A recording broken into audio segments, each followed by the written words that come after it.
from a brand side, like what do you guys think about when you have all these different opportunities? How do you source what opportunity is good for your brand? How do you source if your audience is going to care about the brand? Talk a little bit about that side.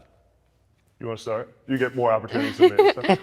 Sure. I think a lot of it really does have to be authentic to yourself. And I think a lot of people catch on when you're promoting a product or you're working with a brand that you don't actually care about. And then it ends up hurting you because you're selling something that you might not actually use. So then the next time that you do want to work with a brand, like it's like the boy who cried wolf. Like, do you actually use it? And I mean, it's very easy to tell. So I think like for me, I really stress working with companies that I actually enjoy, like Celsius. I was a huge fan of Celsius before I ever got a partnership with them. Same with Lululemon. That was like my dream collaboration. And then it ended up happening. And I think a lot of like the brand partnerships I've also done have stemmed from me posting about it without me having any sort of commitment. There's no paycheck. I'm just posting about it because I love it, and they notice that, and then they'll present me with an opportunity.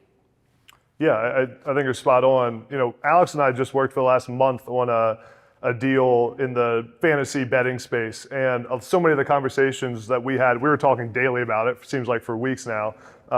It was a big decision, multiple-year deal, the biggest deal I've ever done in my life, and we're talking about which brand aligns more with your followers and the content you've already done and the brands you've already worked with, and if we go to this company, how does that appear for your audience? How does it appear in the future when you work with other brands? And what's it look like if you're bouncing around to different fantasy companies at the same year from year to year? So I think being authentic is super important, and the reality is these brands all want something in return, right? They don't. Most of them are actually direct response. Like they don't just want eyeballs and impressions. They want you to drive users, and they track all that. They track it through links. They track it through clicks. They track it through codes and cookies on the internet. So you have to be able to drive users, or brands won't pay you for your posts anymore.